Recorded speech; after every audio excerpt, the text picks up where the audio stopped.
The skulls and artifacts in this video are authentic from sites all around the globe. Feel free to share, but please do not download and respect the copyrights herein. Viewer discretion advised. So tell me straight, Rabbi, have any powerful people attempted to bury this knowledge? I tried to figure out where was the disconnect in history. This video is about the Nephilim, a mystery that goes back even further than Babylon. Enjoy the ride. Nephilim were on the earth in those days, and also afterwards, when the sons of God went in to the daughters of men and bore children by them. These were the mighty ones of old, famous warriors of ancient times. In all the 1st, 2nd, and 3rd century, and then even the early Jewish commentators all stood on the same ground with this. Why is there such a disconnect? I researched something interesting. There was a second council in Constantinople from the early Roman Church. This was in 553 Right. AD. They decreed that the teachings of Origen, an early church writer, on the subject of angels to be heresy. This guy here was found in Peru. And here's a little baby one from Peru. Take a look at that right there. Look at the little fingers on that going up that long head. And this, of course, is Siberia, Russia. Enoch. This is where Enoch was rejected. This is where the early church fathers started becoming objected. And if you see something here really interesting, they go really far with this. They're even saying that men cannot be possessed of demons in any shape, form, or fashion. Look at the size of the mallet on that one from Peru. He almost doesn't look friendly, does he? And this one here is from the sands of Iran. This is one of apparently about 20 from a dig site in Germany. Would you say there's anything at all about that guy there that doesn't look, I don't know, human? This one was found in Bolivia. Hold on to your seats. We're going to go over some unique features on these long heads in just a minute. Also found in Russia, Peru. The sheer mass on the back of some of these is astounding. Here's a child being held. Look at the size of that one in the middle. This may be the largest one in terms of head volume out of Peru. Now we're really starting to leave the it looks human range. This guy here was one of 13 found at a dig site in Mexico. It's a biblical Hebrew text, and you start finding a lot of strange anomalies. You read about giants when Moses sent the spies over into Canaan, and they described this land being filled full of giants. When the spies come back, they said, we're the size of grasshoppers compared to these men. The word Nephilim often gets translated as giants. It is true there have been actual giants in history. This is Robert Wadlow. He's the tallest man ever officially recorded in this modern time period at 8 feet 11 inches. This photograph was taken by Roy Chapman Andrews during an expedition to Mongolia in 1922. The image ran one time in National Geographic magazine. It was never published in the magazine again.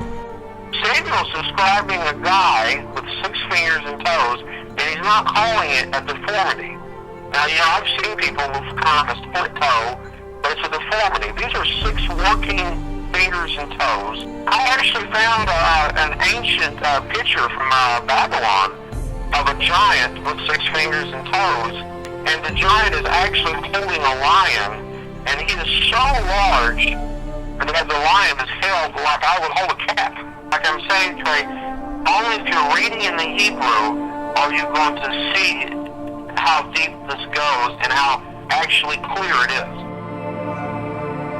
It is curious where the trail can begin to lead when looking at ancient bloodlines. When talking about the word Nephilim, what we're dealing with is a little bit deeper and darker and larger in scope than giantism, a really tall guy, or your favorite basketball player.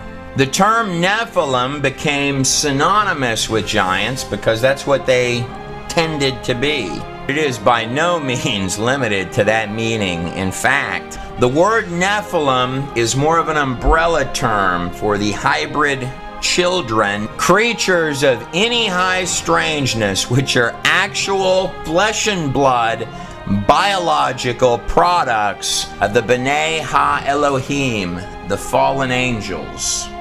Well, first, the word Nephilim is actually a plural from the Hebrew word nephal, fallen. And when you say Nephilim, you're basically saying the fallen ones. Genesis chapter 6, verses 1 through 2 says that when men began to increase the number of the earth and daughters were born to them, the sons of God. The term sons of God, or the B'nai Ha-Elohim, can mean angels, fallen angels, or, in the book of Enoch, the Watchers. Sons of God saw that the daughters of men were beautiful, and they married any of them that they chose, and had children by them.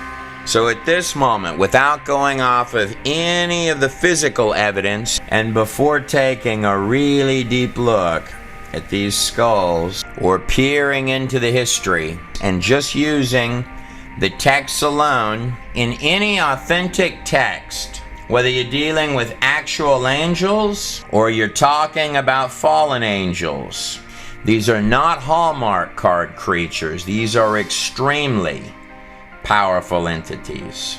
Angels often get depicted in artwork with wings. Now, the Ark of the Covenant does have two cherubim depicted with wings over the mercy seat. But, key term here, these angels are representing the cherubim at the throne of God in heaven.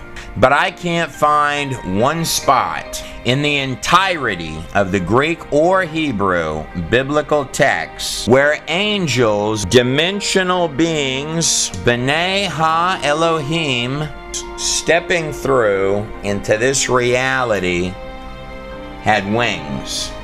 From the angels at the tomb of Jesus Christ, no wings. All the way back to Genesis, to the angels that visited Abraham, to the angel that dropped the chains from Peter's wrists and said, "Get up and come with me." Every iron-locked door opening before their path, and soldiers seeming to fall by the wayside, unconscious. Peter had some clout with someone somewhere that night. The soldiers that had fallen asleep woke up to be executed the very next day. The truth is, there are wealths of these throughout the text. The helping hand that seems to arrive in extremely particular moments when all hope might otherwise seem lost. Or messengers appearing to announce highly specific events in human history. Events and moments that would change everything. You know, it almost reads like someone sort of guided how all this comes out. One of the most stunning discoveries of the 20th century is that the entirety of the universe is finite. That's actually extremely powerful knowledge. Reality can appear solid, but in truth, it's 99.9% empty space. The base framework of reality itself, at the deepest quantum level, is not made of matter, but of little statistical probabilities appearing wherever they need to appear next. Even the majestic ticking minutes of time itself are quantized at 10 to the negative 43 seconds. And every single three-dimensional particle pixel of this place is not random. In fact, they're 10 to the negative 33 centimeters. The fabric of reality is finite, almost like a pure data live stream, and it's not random. That's extremely powerful knowledge.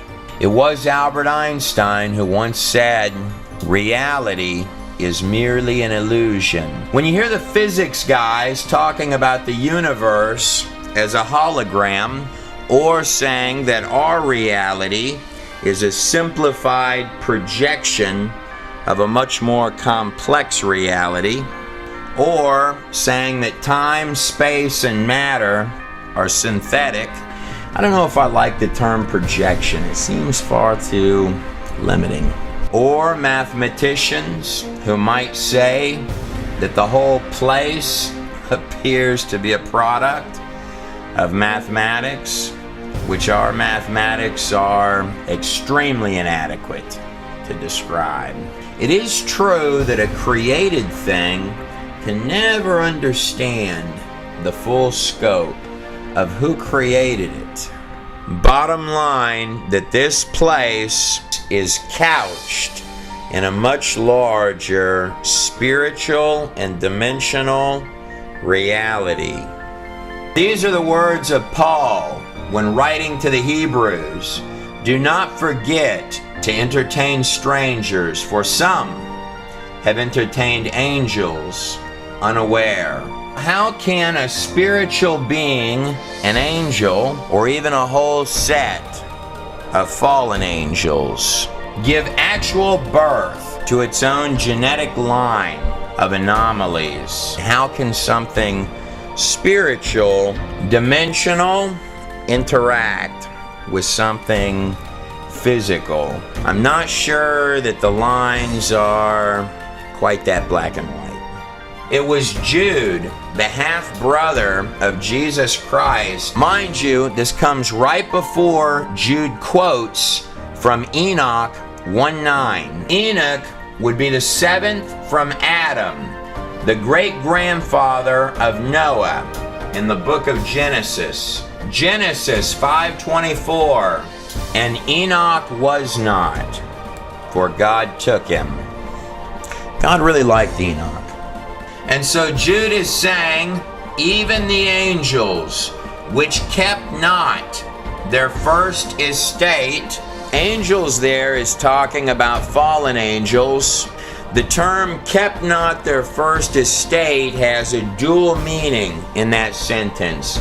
Not just that they left the heavens, but their physical bodies for earthly flesh and material bodies. Jude continues, but left their own habitation he hath reserved in everlasting chains under darkness unto the judgment of the great day. These are actual fragments from the book of Enoch, found in the caves of Qumran in Israel, dating anywhere between 100 to 400 BC. And of course, the most famous document and record to come out of those caves was this actual image of a scroll of Isaiah found in those caves, which had scholars literally holding their breath until they found out that every single word has an exact precision matching our current text that is uncanny. This applies to all of the Hebrew texts, by the way, even the Greek Jewish texts. The fragments from the book of Enoch matched up perfectly with copies found by explorer James Bruce in complete Ethiopian Bibles in 1773. The book of Enoch is divided into 5 sections.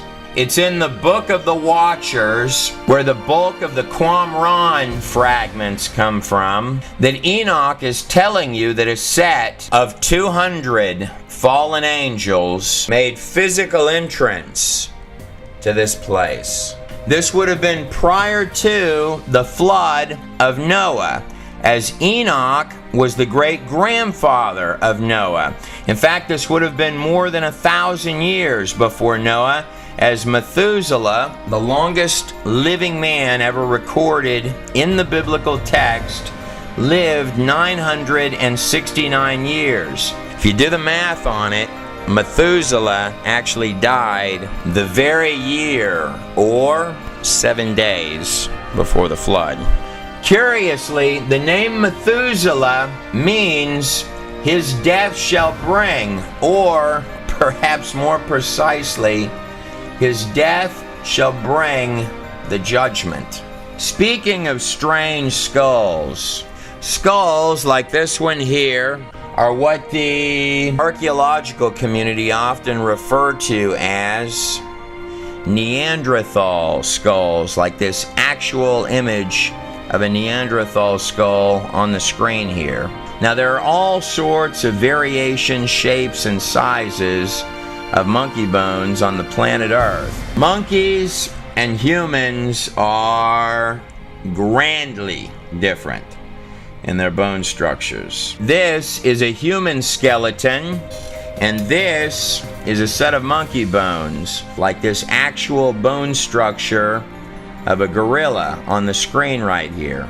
Out of hundreds and hundreds and hundreds of thousands, if not millions, of both human bones and monkey bones, such as the infamous skeletal structure of the small monkey Lucy, seen on the screen here, on the entire face of the whole planet Earth, there are exactly 0 mixtures of half human, half monkey, or monkeys becoming humans. Or the more commonly used terminology, there are no missing links.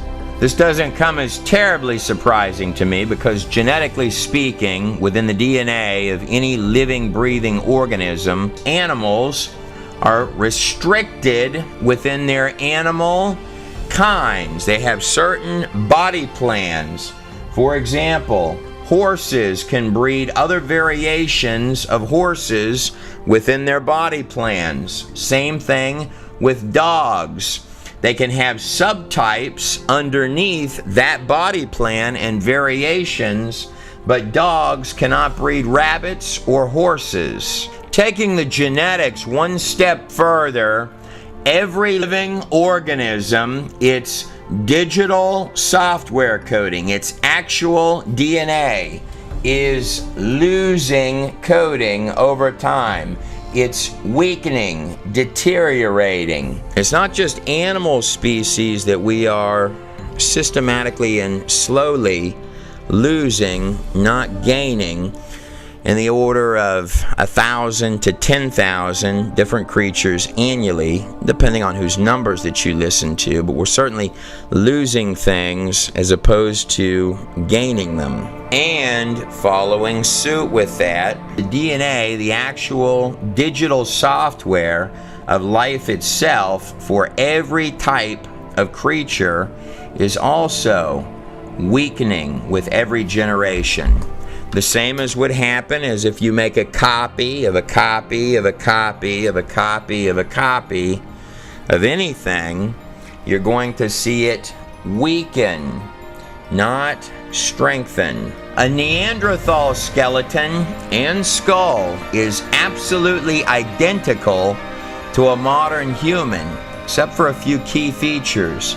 The bones are thicker, stronger, more fit. Also, the wisdom teeth down here fit absolutely perfectly. These thick brows can vary in size from skull to skull. And a small detail that a lot of people may not know: the human brow of any individual, this bone right up here, continues to grow. just ever so slightly through the entirety of a person's life. You may see on an old man's brow, he's got a very defined brow. So if you were to live 2 or 3 or 4 or 500 years, then that much larger brow that you see indenting up right there is precisely how your skull would look. When we peer back in history to our oldest written texts, we're finding redundant accounts of very long lifespans. In the biblical texts, most absolutely and definitely in the Sumerian kings list, as well as records covering what amounts to little more than settlements following the Great Flood, as is recorded here in the Epic of Gilgamesh, along with the extended lifespans, both before and briefly after the flood. This is the oldest written epic in the entire world. The actual records of King Gilgamesh of Uruk, one of the first kings following the Great Flood. These Neanderthal skulls have varying sizes of large brows. In short, what you're looking at with these Neanderthal skulls is eerily identical to what a human being would look like if they were much more fit than we are today and had lived varying amounts of hundreds and hundreds of years.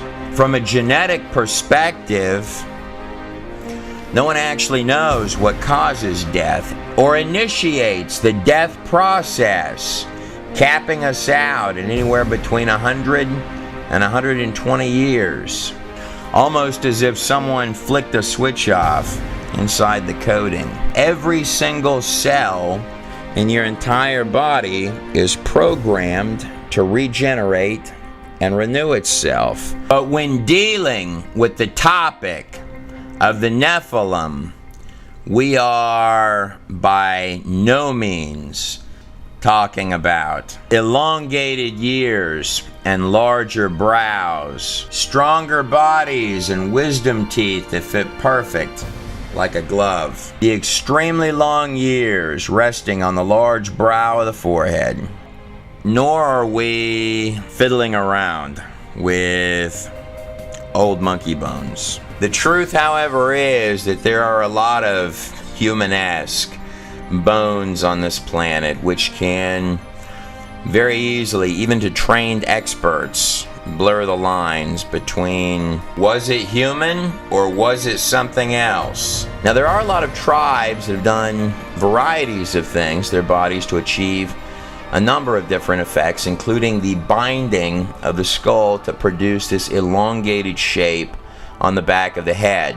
There are some significant differences, however, between even the best of clearly modified skulls, like this skull on the screen here, and skulls that appear significantly larger and much more naturally formed than that, like this actual elongated skull being compared against the bust of either Nefertiti or Akhenaten's daughter, leading many to ask if these tribesmen originally began binding babies' heads in an attempt to copy something that was perhaps a whole lot larger in scope, like this actual skull found in Peru. Some of these are just absolutely massive. And there are hundreds and hundreds of them, wildly massive, including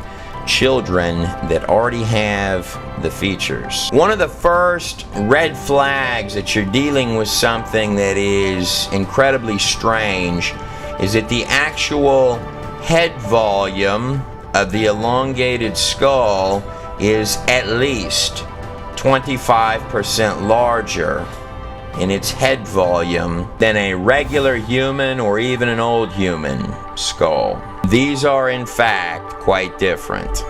But it's not just that they absolutely have to be enormously massive. There's another difference on just the skulls themselves, which is even more puzzling than that. Every human skull on every single human being should have these two plates in the back of the skull that are clearly divided between the two of them by this crease running towards the back of the head. This elongated skull, however, is not like that, with the crease and the two plates in the back. This skull has one long crease, very defined here, a crease coming back this way, and one very large skull cap. Binding a little baby's head should most certainly not change the genetic bone structure. But it's not just elongated heads we're talking about.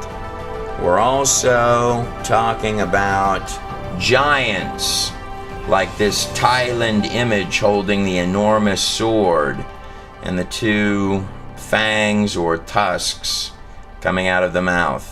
Now, I do believe that's a Babylonian Ishtar right there, depicted as a circular disc, which these three gentlemen are bringing before this very large character. Babylon, particularly ancient Babylon, plays perhaps a critical role in all this. Just second down from Babylon would be Egypt. After the Hebrews were in the wilderness during the time of the tabernacle and about to enter the promised land, in Numbers 13:33 it says this, "And there we saw the giants, the Nephilim, the sons of Anak, who were of the giants, and we were in our own sight as grasshoppers before them." Now there are some tribes where God told the Hebrews, just conquer the people. And then there are other tribes where God specified, wipe them all out, as if there's some type of a gene pool problem, as is in the case of the Canaanites, the Raphites, the Ammonites, all of which are listed as giants. And then you've got other types of tribes, like, for example, the Amalekites. The first part of Amalekite means people. The second part of that, of Amalekite, it's an ancient word in Semitic languages that means vampire-like demon. These Amalekites were not human. And a lot of people believe that this is where the vampire legends came from in Romania. And I'm sure the Israelites well knew this by looking at them. I mean, if the Amalekites are considered a vampire-like demon, you know, I'm sure they probably have the features. Deuteronomy 3:11, only King Og of Bashan, the giant, was left remaining of the Raphites, the Ammonites, or so the Hebrews believed. But the truth is, giants have been reported in archaeological finds all across the globe, particularly in the United States, which is what most every one of these news articles right here going down the screen are about. Many of them from the New York Times. Some bones are still available, however, like this actual image of a jawbone recovered from a giant skeleton in Nevada that's being compared to a human jawbone on the screen. How large do you think that skeleton actually was? Or the Indian legend of the red-headed giants. Interesting about Indian legends, the symbol of the how is often said to ensure that the other guy does not have 6 fingers. or the famous serpent mounds in Ohio, where in the 1800s it's reported that skeletons of enormous giants were found around this site that has the shape of an enormous serpent that they mysteriously built, which can only truly be seen well from the air. Following the 1950s and the defeat of Nazi Germany and eugenics, same time period that Americans began pumping out movies about space invaders and men coming from other planets, and deeply religious views of the occult, such as those of Blavatsky, instrumental in the occult beliefs of Adolf Hitler himself, sort of take a sidestep into the shadows. Articles such as these begin to dry up and disappear in roughly about the 1950s. And the skeletons seem to vanish. Many make the strong case that the bone structures disagree with the political formulation of the theory of evolution. Whereas that may be true, there are others who would argue that it's somewhat deeper than that. Speaking of occult, if I shift my attention over in the direction of ancient Egypt, the place that occasionally had kings with very unusual skulls, like this actual imagery here, done using the skull of King Akhenaten. Here's the skull of the 18th dynasty King Akhenaten without any digital effects on it. This piece of artwork is female, believed by many to be Akhenaten's daughter. Here is his son, the child king, in this X-ray on the screen here. The very infamous King Tut, who also had this family had very unique features. Long head in all of the drawings of himself, like this actual drawing of Akhenaten. Notice the crown is very elongated and the strange shape of the body. And this is the wife, Nefertiti, carved in stone.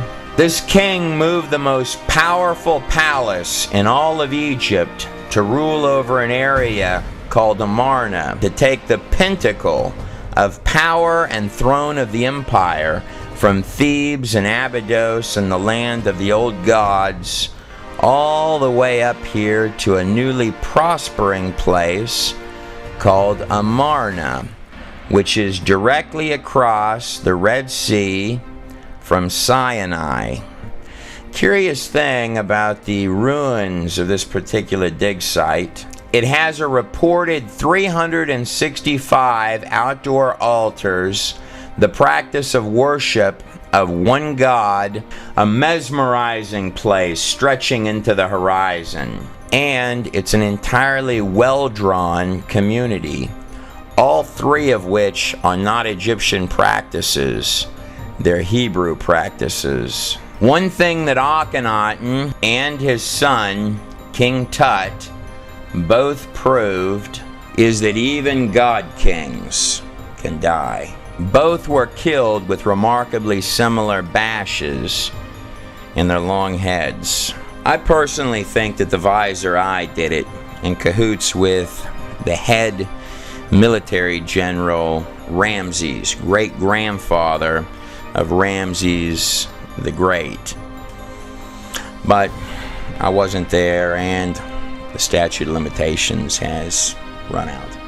Akhenaten, shown here with the serpent coming out of his forehead, and his son Tut were the final kings of the 18th dynasty, later giving rise to the 19th dynasty king, Ramses the Great, immortalized in this statue here, who many believe was the Pharaoh at the time of the Exodus. Mernptah, depicted here, standing next to Ra, with the disc encapsulated by the serpent. Mernptah was the next king to take the throne of Egypt after Ramses. He was also the 13th son of Ramses the Great. On his victory stele, depicted right here, makes a strange statement. The people of Israel is laid waste. Their crops are not. I have no idea what that means. Just because your dad, Ramses, hands you an empire, missing at least half of its army and all of its slaves, you can't go getting all bent out of shape about that. But if I am to hop way backwards in time, that 200 fallen angels recorded as having come in prior to the flood, which is really what's being referred to when you hear terms like mystery religion. Notice the star inside of the golden jewel-covered crescent.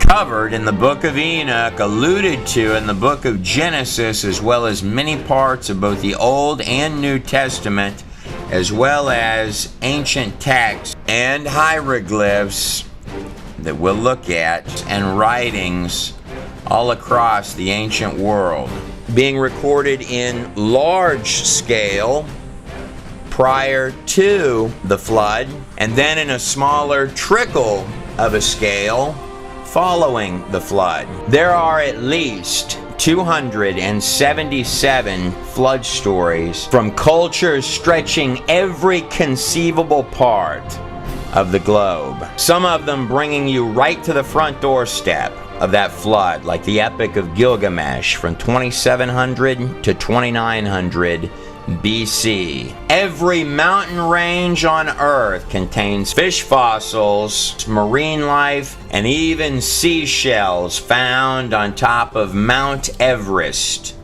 in the Himalayas, extending to include mass beached whale graveyards, turning up in the middle of deserts, like this classic example here of the mass whale graveyard in Chile, the most arid desert in the world. And here's another whale dig site from the other side of the globe in the sands of Egypt. Look at the size of that whale buried in that desert there.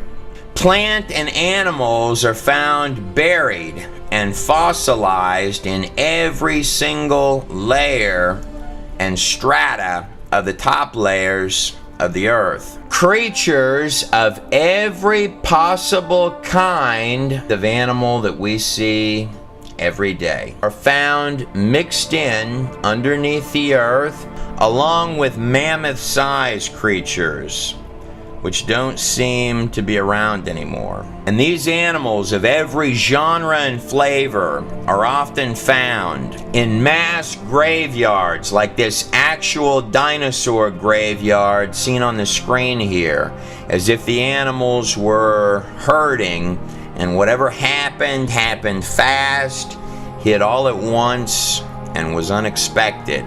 Strangely, when dealing with strata, it is sifted by sediments exactly as one would expect if there were a lot of water pumping around on the surface of the ground.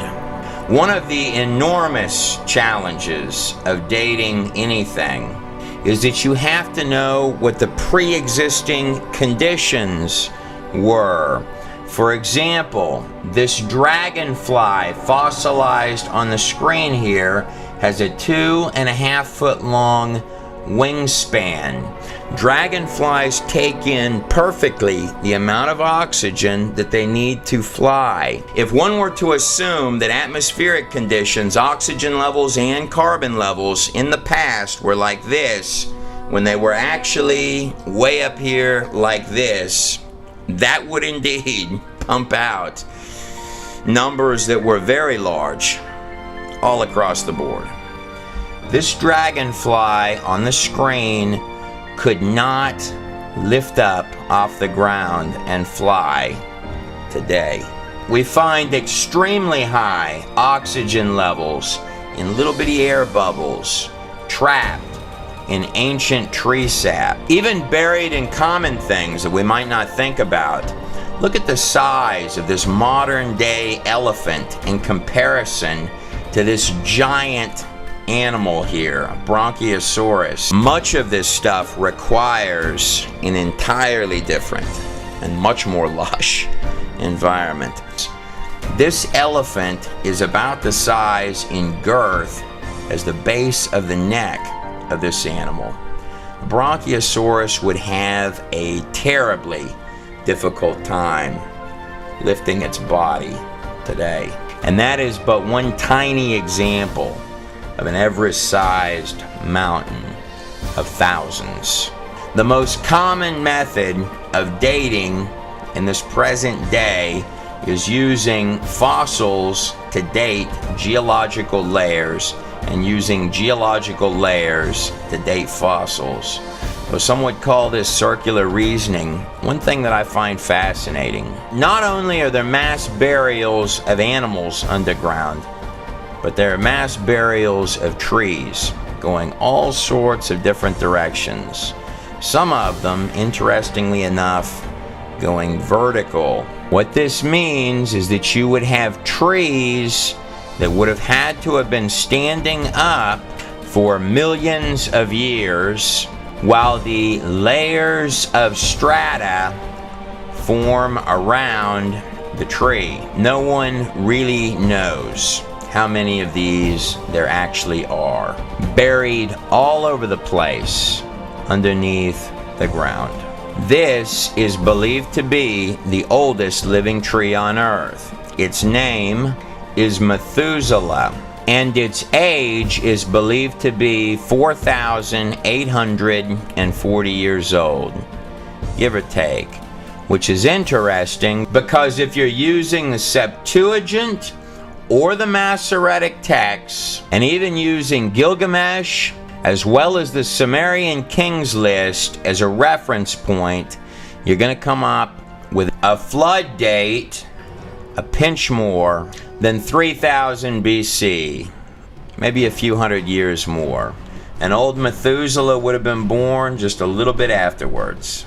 I wasn't there, but I know this, that enormous whales really should not be turning up in deserts, and thousands and thousands and thousands of seashells should not be backpacking through the Himalayas.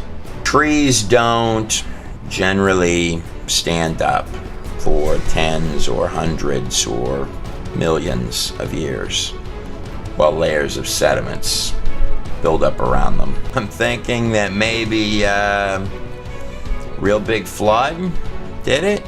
Occasionally I'll hear commentators state that ancient India is tens and tens, sometimes even hundreds of thousands of years old. And I've tried to chase the rabbit trails on what they mean by that. It's not just India. You'll find this pulling dates out of thin blue sky, particularly in media stuff, a lot.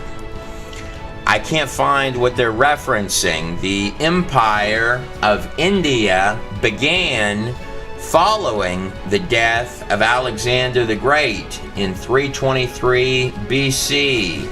You begin to see the rise of the first empire of India, the Mauryan dynasty. Going back even further into the Far East, the rise of the first dynasty of ancient China, the Jia dynasty, its inception at 2000 BC, bringing us full circle to our first empires, which would rise right down here in Mesopotamia, where Babylon would become, and the ancient city of ancient Uruk, where Gilgamesh ruled. land of the star, which is rested inside of the crescent. Babylon and Egypt, your two opening players of occult empires right after the flood. And then dropping down right over here, following alongside the Nile riverbanks, where Egypt would become, and where step pyramids and the first attempts at actual pyramids would begin to rise. Under Djoser in the 3rd dynasty of Egypt, about 2600 BC. Land of the Eye of Horus, and disk between the horns of the most ancient Hathor. Both stretches of land dropping down along the fertile land, the so-called cradle of civilization, where little bitty settlements would begin to take shape, with your first tiny fortified cities like Uruk in roughly 2900 to 3000 BC. Coincidentally, both newly developing locations dropping down from right up here in the same area where the boat that saved all mankind is said to have landed. So those 200 angels covered by Enoch prior to the flood does not represent all of the fallen angels that there are. It represents a small portion of the total number of fallen angels, the ones which made entrance to this place, came in and interbred with human beings. This created all sorts of little uglies and unfriendlies, including the giants. There's also indications in the text that this wasn't necessarily voluntary. What some of your oldest pages and little bitty scribbles on earth, including Enoch in full detail, are telling you is that before that flood, something unfriendly made entrance to this place and was genetically breeding itself, creating its own offspring, turning mankind into a blood-bathed circus of its own unimaginable and twisted design, spreading like a virus generation after generation after generation for more than 1,000 years, until the flood came along, wiping the slate clean, taking everything back down to zero. But then afterwards, another little bitty door opened, and perhaps what was in the past might slowly creep its way back in for a final show. It's my extremely strong opinion that the bulk of the hundreds of truly strange bones and enormous skulls, unlike man, in this video came after the ancient flood. Nephilim were on the earth in those days and also afterward. Genesis 6:4. Breeding generations. Look at the scope of the size of this child's head.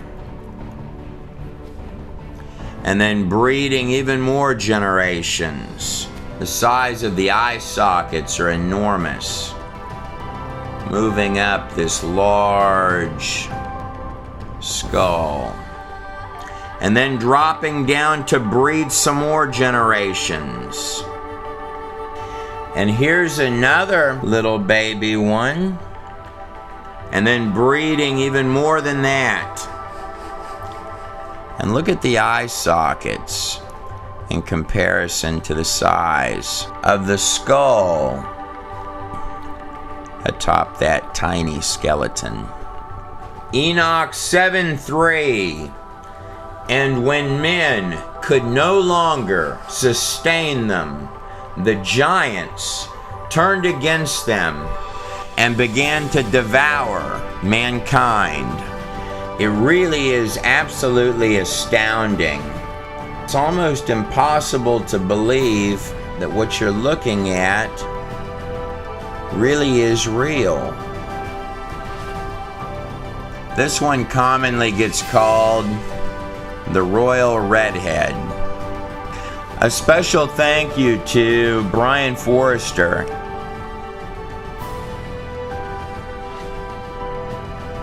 as well as his team in Paracas, Peru, for making the footage as well as the elongated skulls seen in this video available.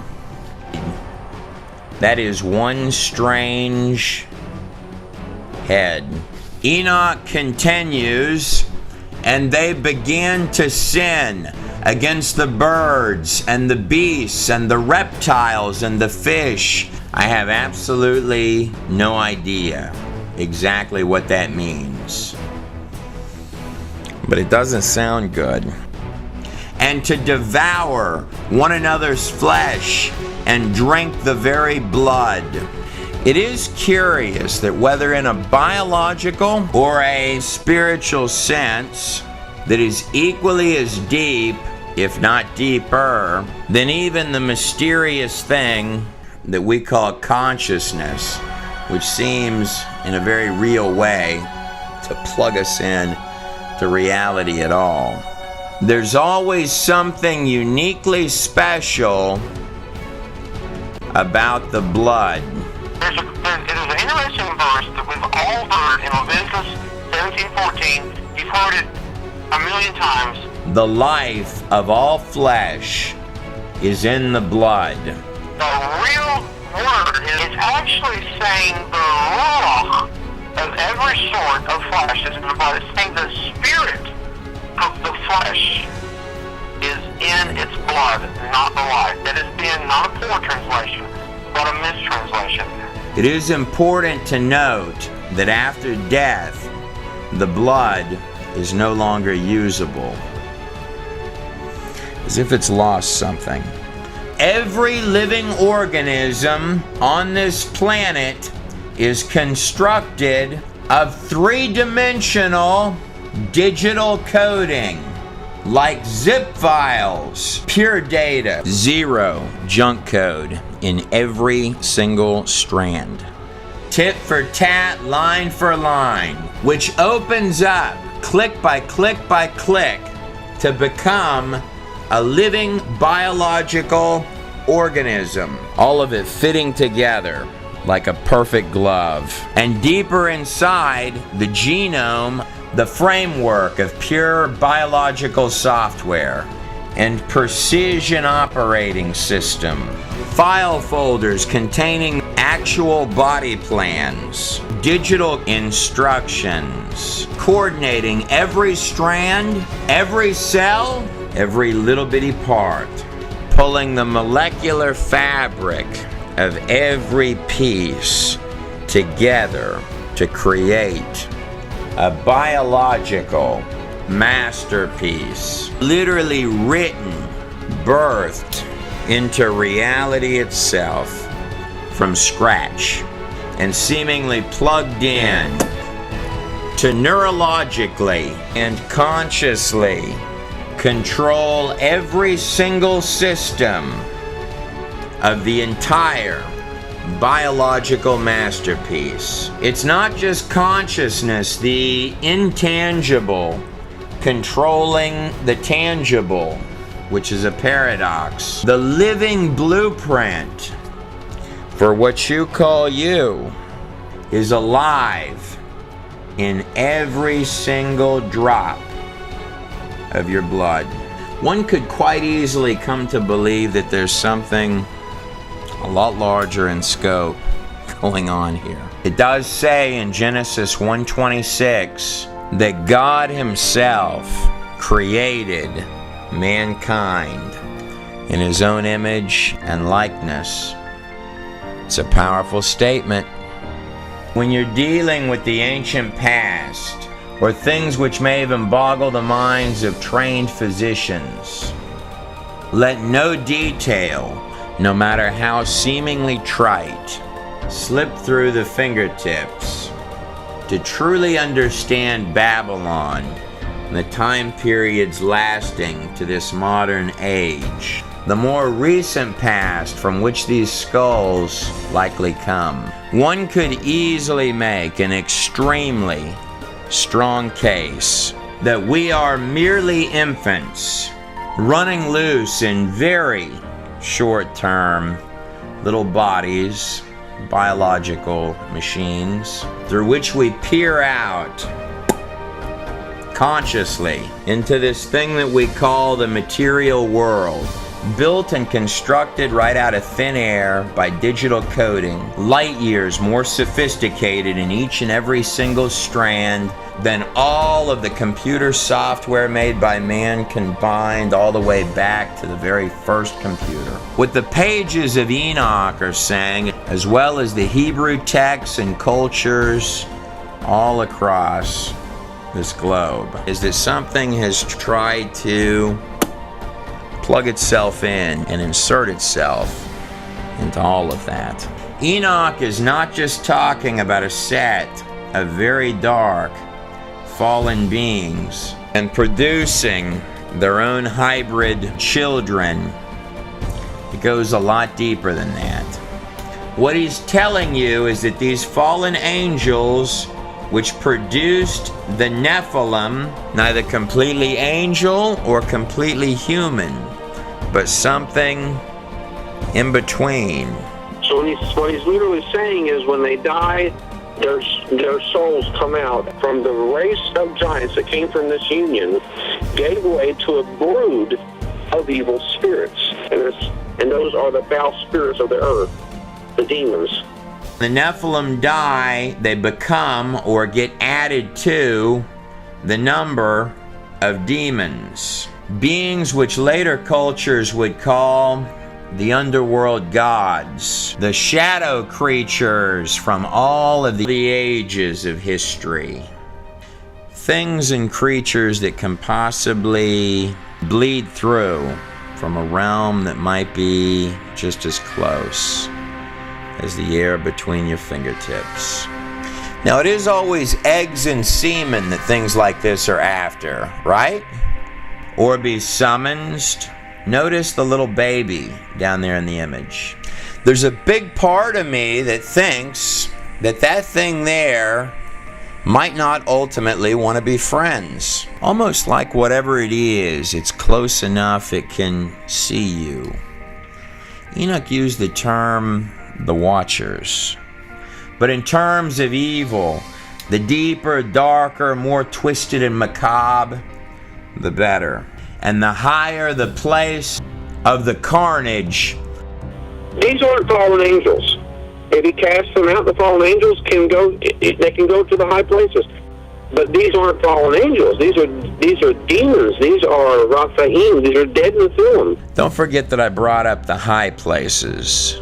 Sure is a lot of red way up there in this drawing.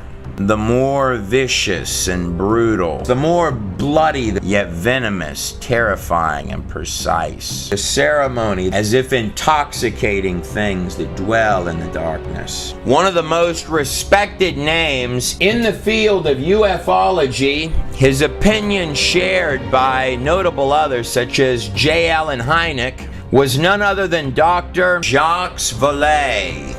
Instrumental in Steven Spielberg's Close Encounters of the Third Kind, commonly stated his belief that the UFO phenomenon was in fact demonic. Human beings are under the control of a strange force that bends them in absurd ways, forcing them to play a role in a bizarre game of deception. Was Aleister Crowley, a self-proclaimed black magician at the top of a great many of the most predominant secret societies to give the first drawing during the 20th century of one of these large-headed entities, a character that Crowley claimed stepped through into physical reality. This entity would ultimately become what Crowley would describe as a spiritual guide to him after an extensive battery of very intense black magic rituals. You may find some similarities between Crowley's drawing and thousands, if not tens of thousands, of other such entities drawn by people from every walk of life all around the globe. Crowley is quoted as stating, "Today, they call them angels and demons. Tomorrow, they'll call them something else." The UFO phenomenon simply does not behave like extraterrestrial visitors. It actually molds itself in order to fit a given culture. John Ankerberg, John D., the head intelligence officer under Queen Elizabeth in the 1500s. He would do the deepest of inner layer occult rituals, popularizing such ideas as the crystal ball, alchemy, and the philosopher's stone. These long hours of ritual occult on behalf of the Empire of England were done with fellow black magician Edward Kelly. Kelly would ultimately leap to his death from a castle tower window. John D., however, would go on to catalog extensive lists, meticulously detailing out a vast array of entities, which he claimed not only could communicate, but could also physically step right through into the material world itself. Though the public position and statement of the Empire was that D was communicating with angels, D's diary, discovered following his death, told a different story, recording that the entities were becoming more and more evil. Notice the serpents, stating more and more emphatically, "These things are lying to me. They're not angels. They're demons." UFO-nauts and the demons of past days are probably identical. Dr. Pierre Guerin, in looking at accounts of claimed aliens, all roads seem to lead to the occult. More specifically, either Egyptian or Babylonian. Ephesians 6:12, "For we wrestle not against flesh and blood," the claimed mystery religions themselves, "but against principalities, powers, rulers of darkness." Whether you're talking about something that just appears in the skies, spiritual wickedness in high places, which really does beg the question, where is it when you don't see it?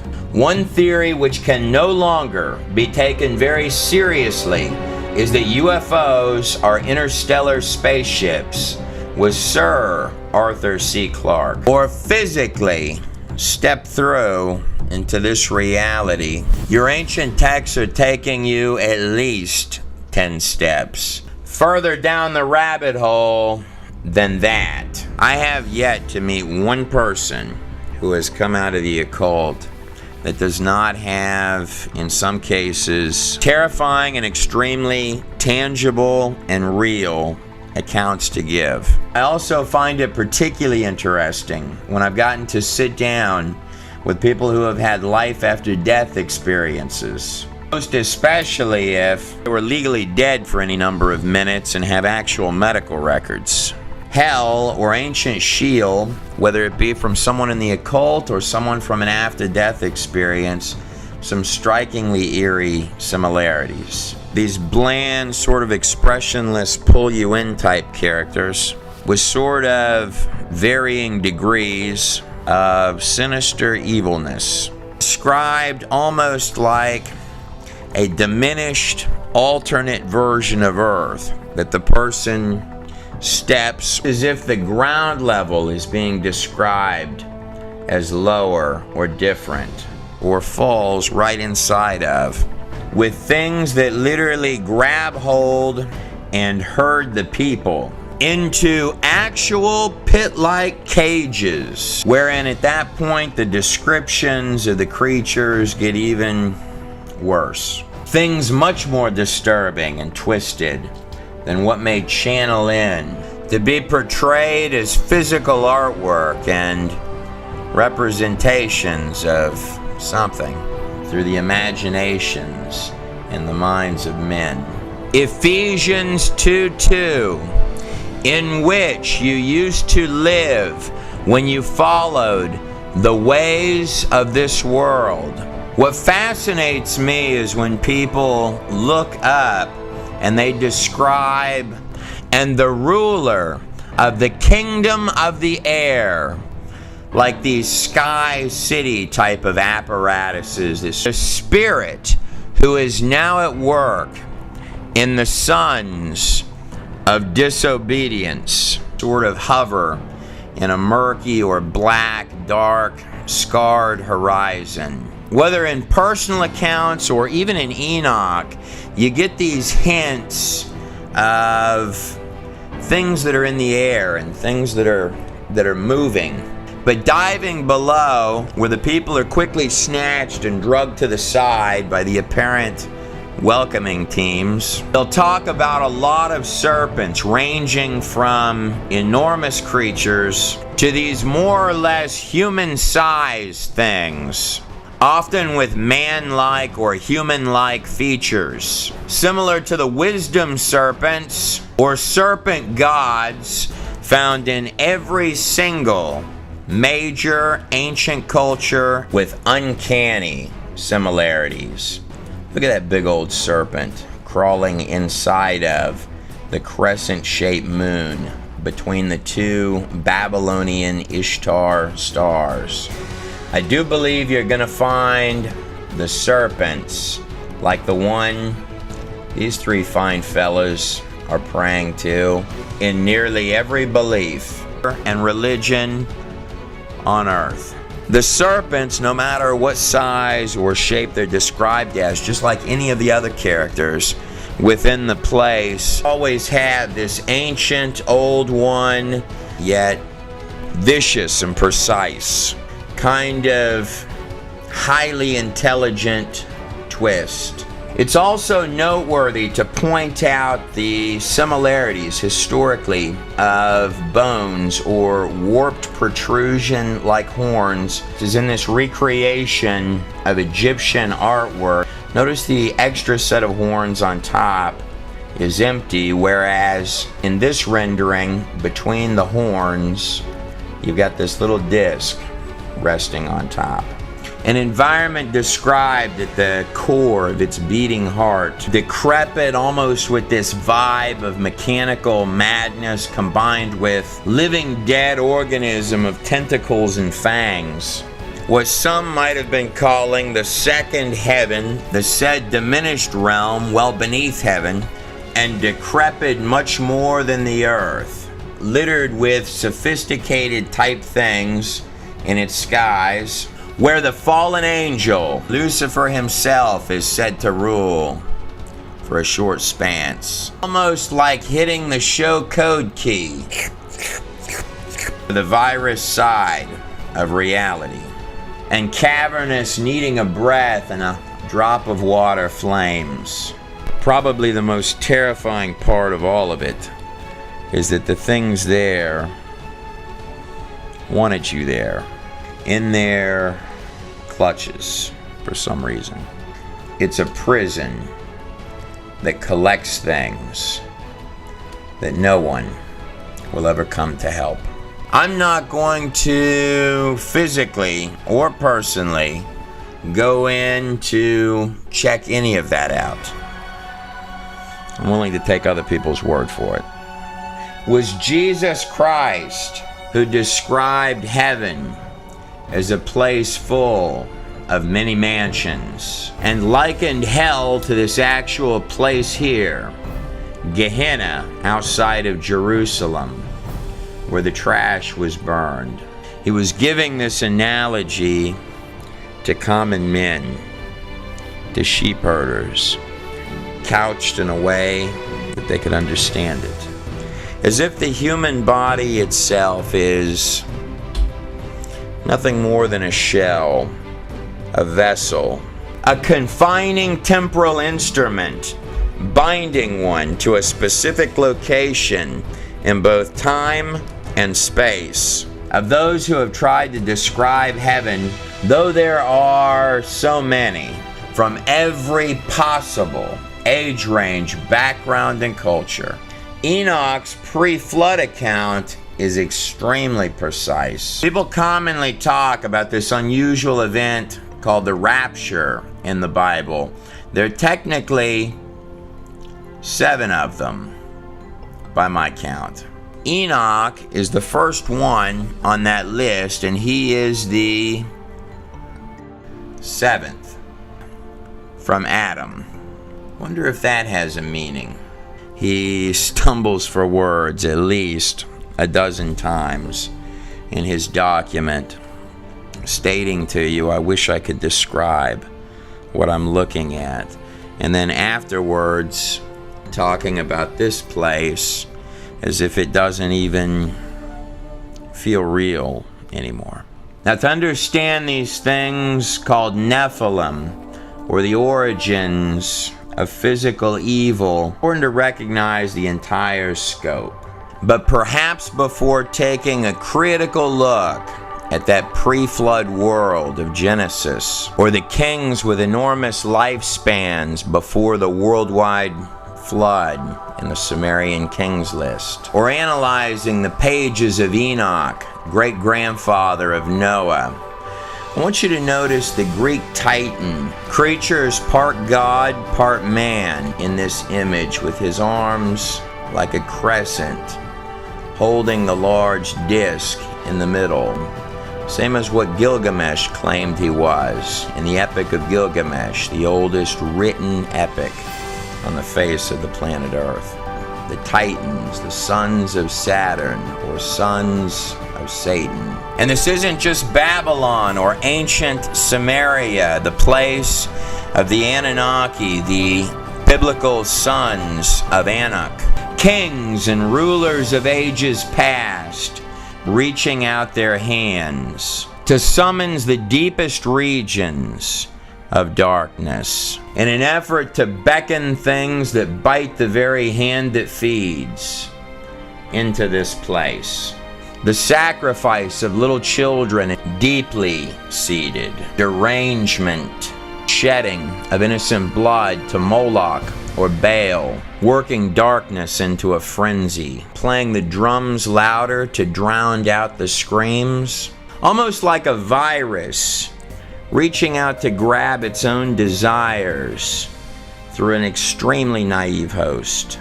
To mass ritualistic human sacrifice, notice up here above that the serpent is waiting.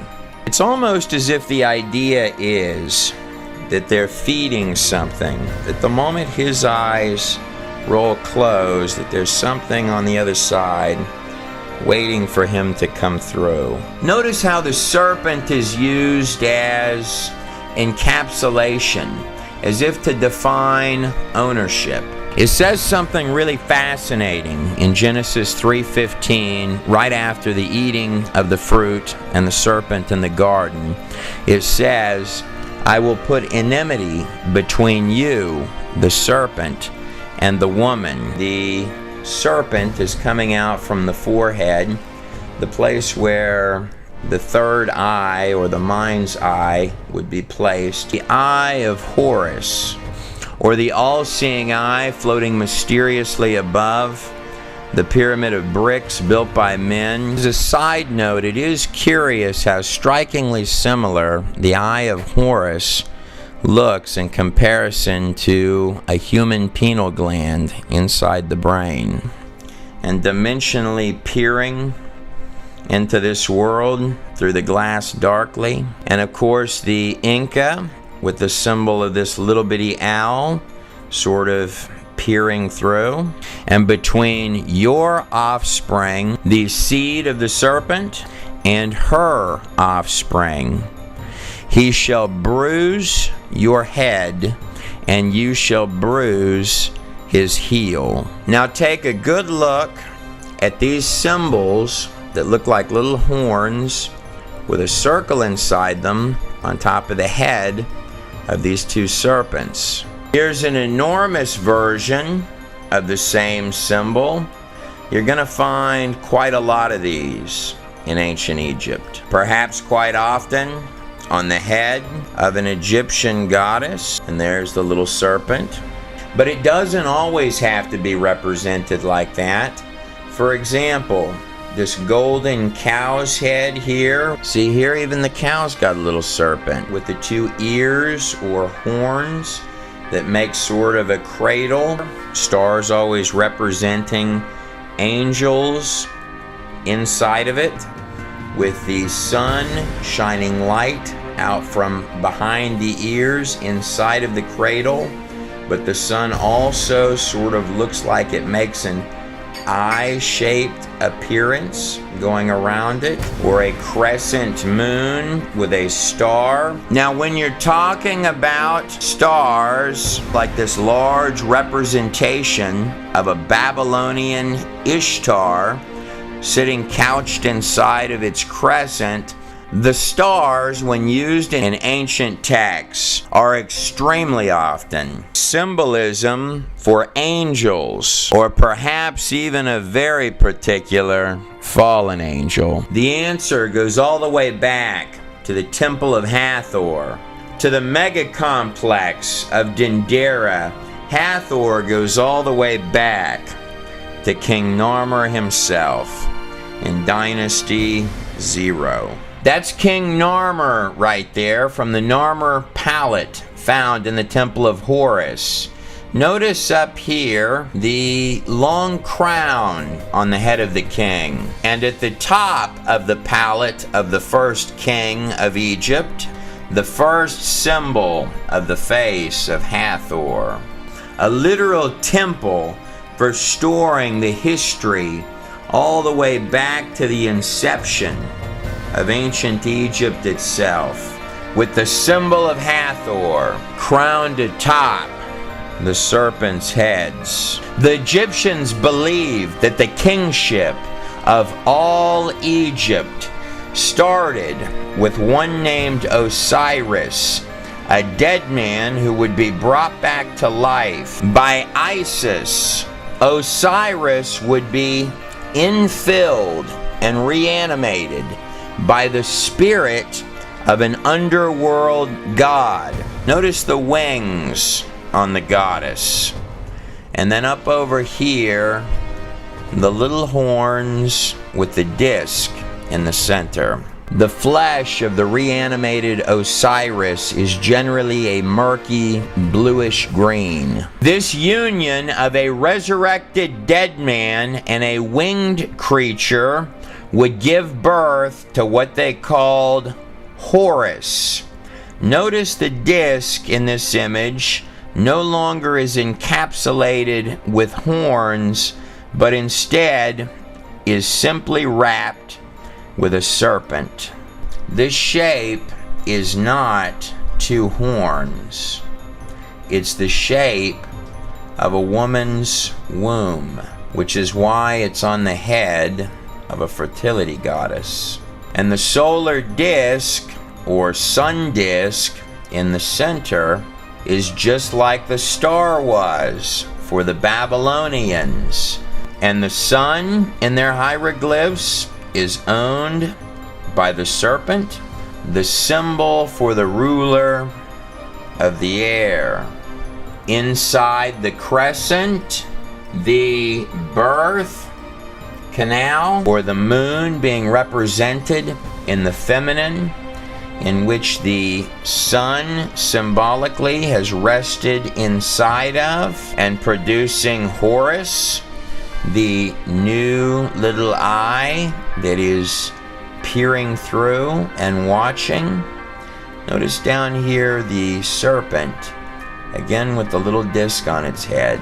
In fact, at the entrance to the Temple of Hathor, where this enormous symbol is, there are actually 17 little bitty serpents underneath that humongous symbol. It's like a little identifier. This plus this equals this. It's like a post-it note for the ancient beast. Popped right on top of their heads. Move out of the way, we're making underworld gods here. Alright, there are a bunch of demons. And of course, serpents in every possible and spiritual sense. Whatever may have been the exact details of what the Egyptians were trying so dearly to express, the underworld gods are not being displayed as just basic common day-to-day knowledge on their walls, but more than that, the focal point of the entire empire. It was an oppressive place. Here's a character from the walls of Egypt that you may recognize, or perhaps you're more familiar with his updated version. The star in the middle of the two horns, even got two serpents down here coming out. The goat of Mendes.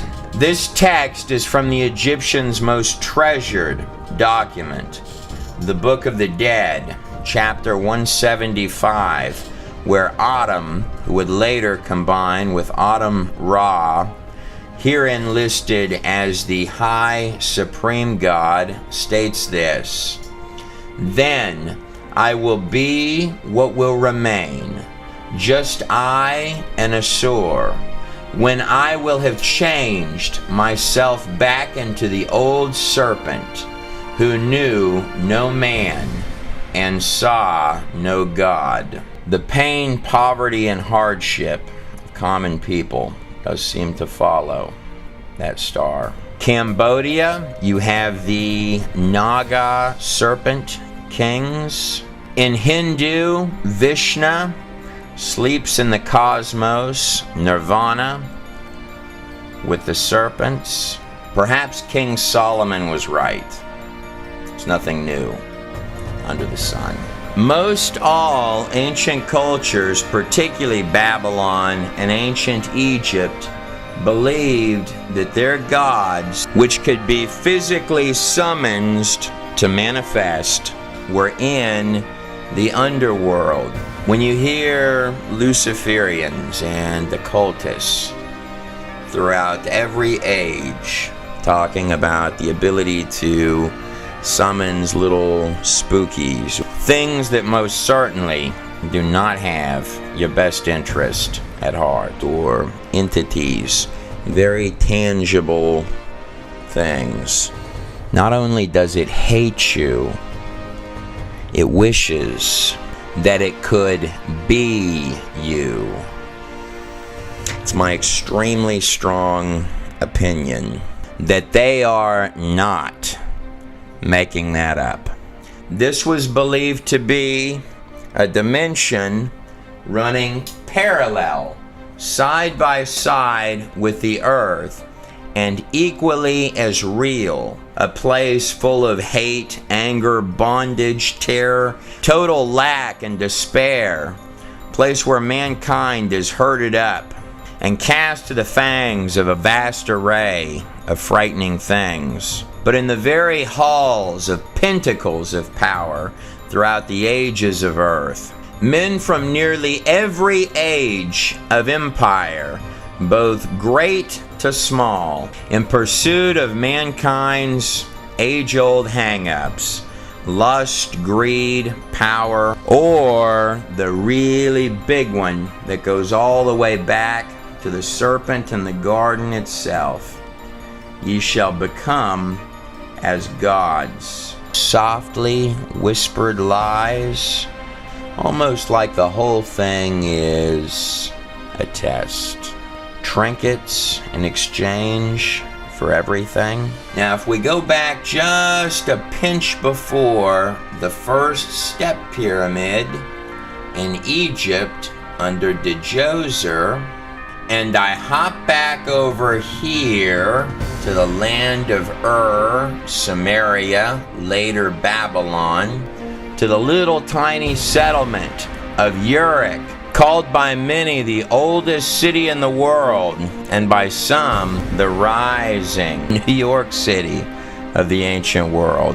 It's just outside ancient Uruk, where Nimrod, the first king, the one recorded as having been in defiance to the Lord God, one of the great grandsons of Noah, drawn here, deified in this 4,000-year-old recreation of an artifact and artwork from ancient Nineveh. Or, in the Sumerian writings, the legend of Enmerkar, the king of Uruk, who actually built the great tower that has come to be known in history as the Tower of Babel. The name meant Gate of the God. You can view the Tower of Babel like one enormous mega invocation ritual. They're recorded as inviting something from the darkness to step up from its lair. It was at that point that they described something sort of human-like entered. 2 Corinthians 11:14. Even Satan himself masquerades as an angel of light. The Sumerians called it the Enki, as seen on this actual inscription. He's making entrance through this little doorway with these lines around it, surrounded by these two characters with heads that look something like this. And the Enki was called the Lord of Earth, the giver of knowledge, or the morning star. Sometimes the word Abzu, or the symbolism, like these little wiggly lines here, gets translated as waters. It's not quite correct.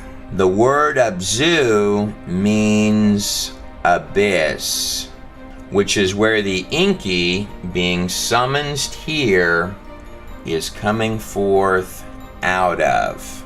This stretching scape of land right here is believed to be the remains and ruins of the Tower of Babel, the place where in either the Sumerian texts or the biblical texts, the tongues were confused and the people began to fan out, or the ancient ziggurat of Eridu, just 12 kilometers outside of And of course, the very word Babel today means confusion. If you take all of your pages and hours of history, you're dealing with a tale of two cities, Israel and Babylon, spiritual light, or conversely, spiritual darkness. Everything in this place has a lower level meaning and a higher level meaning. After the Hebrews left Egypt, the land of Osiris, Ra, the eye of Horus, and entered Sinai following the plagues of Egypt and the parting of the Red Sea, the Ark of the Covenant and the mercy seat between the wings of the two archangels, placing the Ark inside the Holy of Holies at the very center of the temple, where the high priest would go in once a year, and he would sprinkle the blood of atonement on the mercy seat of the Ark of the Covenant. Speaking of power in the blood, Understand, Trey, Moses wrote this 2,000 years before Yeshua was born, before Jesus was born or crucified. So when you say God's sacred name, when the high priest was sprinkling blood on the Ark of the Covenant and saying God's holy sacred name, sprinkling blood on the Ark, he would be saying Yahweh. Yod Hey Vav Hey. And the word picture is behold the hand, behold the nail. Once a year, in the center of the tabernacle, in the heart, that's the unspeakable name of God, by the way. In the Holy of Holies, while putting the blood on the Ark of the Covenant, the high priest, sprinkling the blood once a year, would be saying, behold the hand, behold the nail. Surrounded by the encampment of all of the Israelite tribes, God gave some very tedious instructions on the setup of this camp in the wilderness, with the Levite priests dead in the center, in fact itemizing out what the exact population numbers were of each of the tribes that were camping. Sometimes the most curious things are buried right in plain sight. I saved some time for you. This is what exactly that camp would have looked like. Does the shape of that precisely calculated out layout look familiar? This image here is precisely what the shape of the Israelite camp would have looked like. Of course, the Levites and the tabernacle itself were right in the center, the heart, right there. And deeper inside that middle, in the heart of the holiest of holies, where the priest would stand before the mercy seat itself and say the unspeakable name of God, behold the hand, behold the nail. This is more than 1,500 years before Jesus Christ. It was a moving cross out there on the desert floor. That would have been so mesmerizing to have seen looking down with all the little campfires going from the sky at night. Let's see if we can take that a step deeper. Curiously, if you take the names from Adam all the way down to Noah in the book of Genesis, and you look at the root meaning of those names, this is what it reads. Man, appointed mortal sorrow, the blessed God shall come down, teaching, his death shall bring the despairing rest and comfort. You'd have a terrible time convincing me that some Hebrew scribes concocted that in the Genesis text. Nonetheless, let's go deeper than that. Pre-flood, Book of Enoch. He goes further than just fallen angels and hybrid offspring. Enoch is redundantly prophesying the coming of this Son of Man, laying out that at a time in the future, not only will what has been done be undone, but further, that through his name they shall be saved. There are at least 365 extremely specific prophecies of the coming of that child and the sacrifice of a Savior. The Passover began before the final plague in Egypt, before the Israelite slaves marched out of the largest empire on earth, fulfilling every single rule of a Passover sacrifice, no less. And before the final plague of Egypt, they were to put the blood of the Passover lamb on their doorpost. Curious what meanings can be found in things when you're willing to scratch. One curious detail, the symbol of the Tav during any Canaanite or pre-Canaanite time period would have looked something like this. It is true that the ancient Tav, meaning sign or mark, perhaps covenant, looks something exactly like this. Crucifixion would not even become a practice until 5 ages of empires later under the Romans. It is interesting that the blood would be saving their firstborn sons, while God would be giving up his. In fact, even done on Passover Day. While the kings of earth were throwing babies onto open fire pits and flames, sparing no expense to build the grandest of towers and ziggurats to feed darkness their subjects' lives, to satisfy and appease the unending thirst of their little bitty otherworldly underworld gods. Something tells me that in a minute here, the underworld gods and the shadow people are going to have a role to play in all this before we get to the end. What greater love could one have than to lay down their life for their friends? Here's the empty tomb where Jesus was for 3 days. That 365 specific prophecies about Jesus Christ by no means includes the fabric of patterns.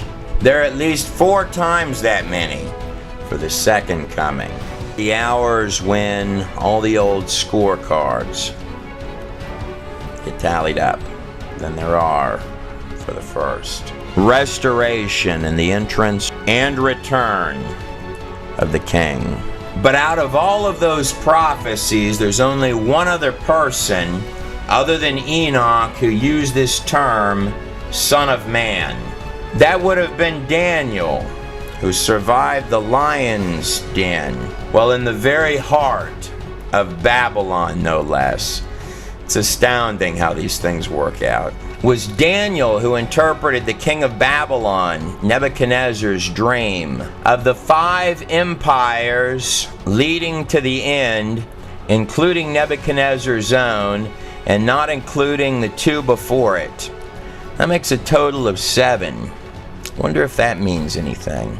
But an angel would appear in the later years of Daniel's life. More specifically, Gabriel, the same angel that came to Mary prior to the birth of Jesus Christ, as well as believed to be an angel at the tomb after the resurrection. And not only give him a tit for tat, sentence by sentence, line for line walkthrough of coming history, and we know that none of that precision was done after the fact, because the Septuagint, which included Daniel, was put together under Ptolemy during the 3rd century BC, as is seen in Daniel 11, beginning with the kings of the north and the kings of the south, the Seleucid and Ptolemaic empires, predicting even the unlikely rise of the little-known underdog, which would later come to be known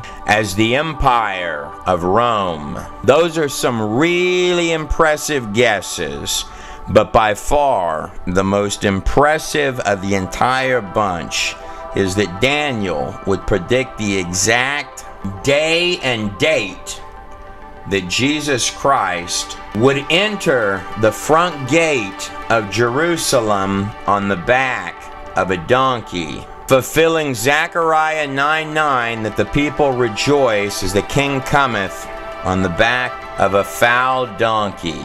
This would be the 10th of Nisan, or more precisely, April 6th, 32 AD. 4 days before the crucifixion.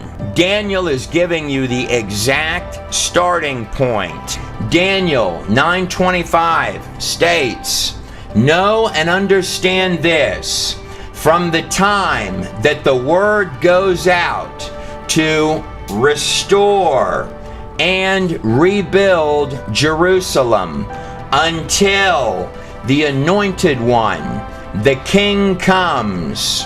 The date that a Persian king gave the decree of Artaxerxes on March 14th, 445 BC, to restore and rebuild Jerusalem after the Persians had defeated Babylon in exactly the way, by exactly the guy, Cyrus, that Isaiah had predicted 200 years in advance. Countdown leading to the precise day, and writing this more than 500 years in advance. It brings new meaning to when Jesus Christ told the Pharisees, "You think that in those scriptures you have eternal life, but it's those very pages that speak of me."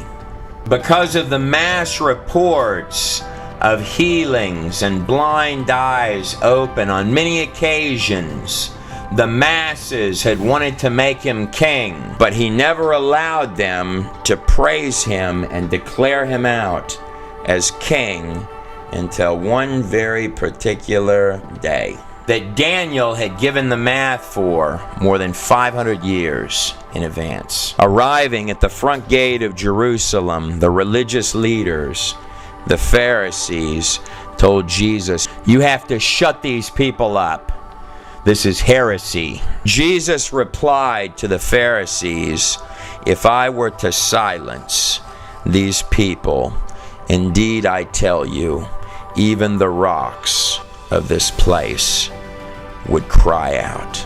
If you do the math from the decree of Artaxerxes to the triumphant entry, this point here, 69 times 7 times 360, using the identical calendar system of the ancient world, most especially Babylon, making provision for the 24-day difference between March 14th and April 6th, as well as your 116 days added in for leap years, you're going to come up to exactly 173,880 days. On the money.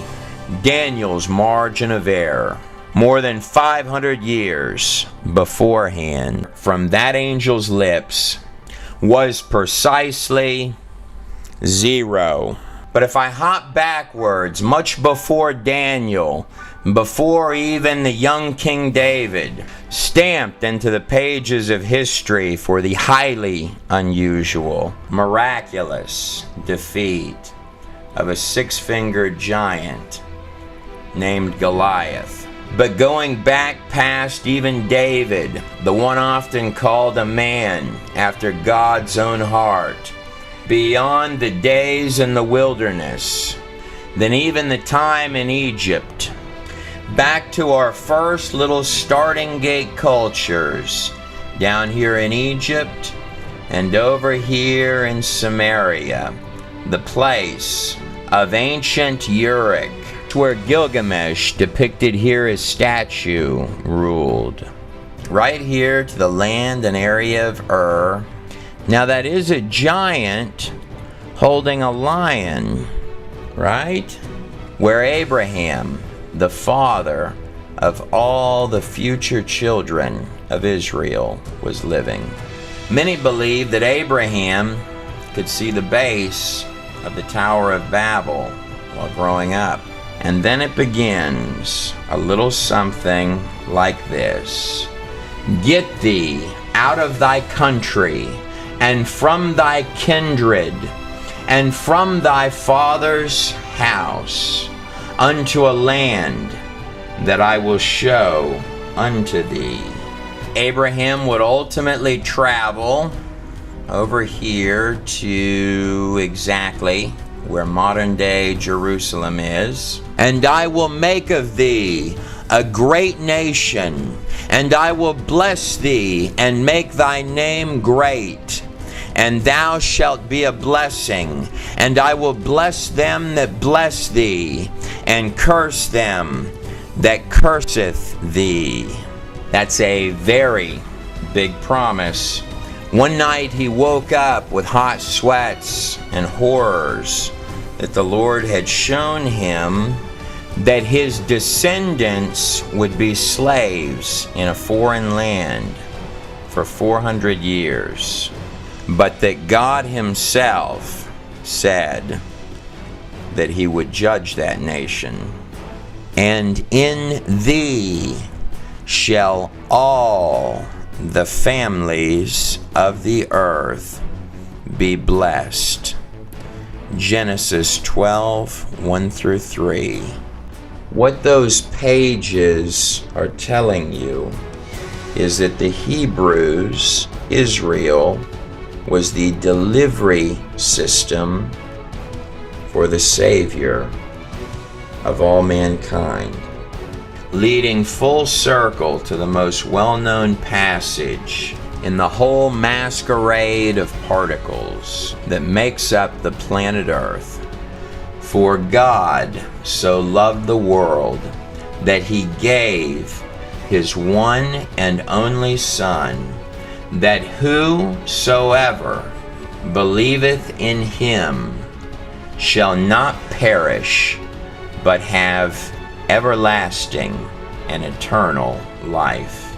And every single possible thing, short of the kitchen sink, tried to stand in the way of that.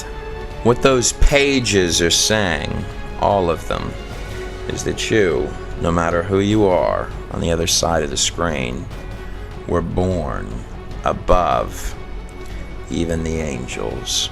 Someone asked me the other day how I truly thought that the entire universe was held together. I was stumped by the question. Here's my answer. It's love. Totally undeserved love. Never listen to snakes, because they're snakes.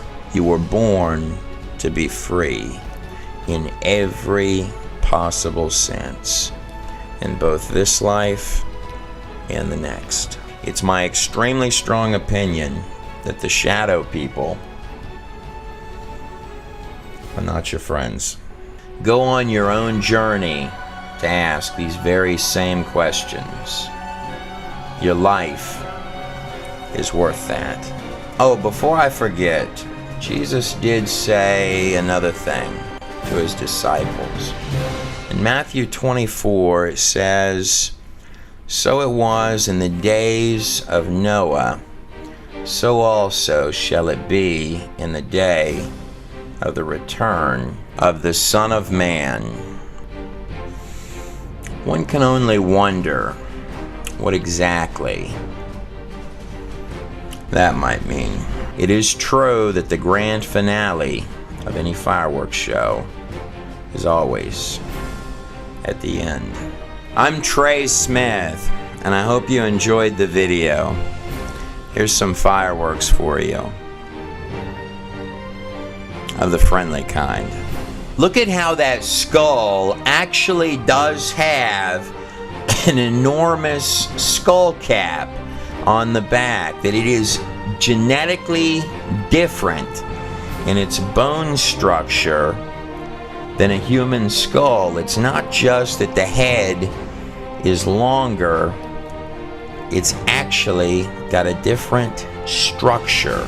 Coming this winter, soon, or maybe even available now, depending on when you're watching this video. All the Nephilim video you just watched on DVD in high quality, with over 45 minutes of extra commentary with Trey Smith on Nephilim, aliens, demons, and the coming future. A DVD you won't want to miss. We are not responsible for any Nephilim which may have been injured in the making of this video. Special thanks to Michael Donner as well as Trevor Demir for the music that you heard composed in this video, as well as Brian Forrester for providing the video footage of the elongated skulls that you saw inside the Nephilim video, as well as to Rabbi Brian Hall, who provided much more information than was possibly covered in the few clips where he was talking, as well as Rick Hummer, and also the largest dedication of the entire video to my Lord and Savior, Jesus Christ, without whom this video would not have been possible at all, had I not been able to hit my knees every single morning and talk to him before I started doing any one of these clips. You just watched the Nephilim by the God in a Nutshell Project. Stay tuned. I've got a few more things tucked into the back of the video for you. Click the subscribe button. It's found right down here on your YouTube screen. There's a lot more to come. So make sure you subscribe to this channel, but more than that, if you go over to the God in a Nutshell Project, that's godinanutshell.com, video The Theory of Everything, which looks something exactly like that, is out and available. The video is about 3 hours long, a little less than that. It's also free to watch on YouTube. See, there I am right there, in a slightly lower quality than the DVD. Special thanks, by the way, to everyone that gets a copy of the DVD Theory of Everything. You can find out more about that DVD that's on the screen right there at godinanutshell.com, and also the coming release of the Nephilim video that you just watched with some extended content inside the video, as well as some other videos that we've got on the burner to kick out here in the shortly coming future. Also, if you're someone who enjoys to write or blog or post news articles online, come over to godinanutshell.com. We're looking for writers and bloggers, so come on over to the website and post a submission to become a writer on godinanutshell.com. And I am the author of Thieves, One Dirty TV Pastor and the Man Who Robbed Him. This is a true story. In 1999, when I was a stupid kid, I committed a safe robbery on a television pastor named Mike Murdoch. This is an article done by D Magazine about the book. That's me down there running from Mike Murdoch with the safe on my back. This is Mike with his standard goatee up there coming through the...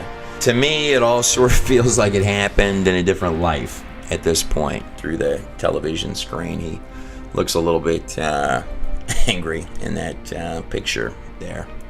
But if you're curious what could happen to a man's mind that would drive him to commit a safe robbery on a television pastor and then end up in the desert of Mexico, you're in luck. Here's some clips. Thieves by Trey Smith. Amazon, Barnes & Noble, anywhere books are sold. I've been on radio and TV for 20 years. And Trey, first, as far as the book itself, I'll give you an example. My producer, Will Duffy, his wife, Danielle, was in the hospital to give birth. And they had some time, so Will is reading aloud Thieves. And not only his wife becomes addicted to it, but people in neighboring beds and neighboring rooms all sat in to listen to Thieves being read. It's like Danielle wanted to delay labor because she was so fascinated. Thieves was me pouring literally my heart out day after day. These were all written in a jail cell, and guards used to pay me when they were on shift. They would give me extra lunch trays to read them this book. So Thieves was originally paid for with jailhouse lunch trays.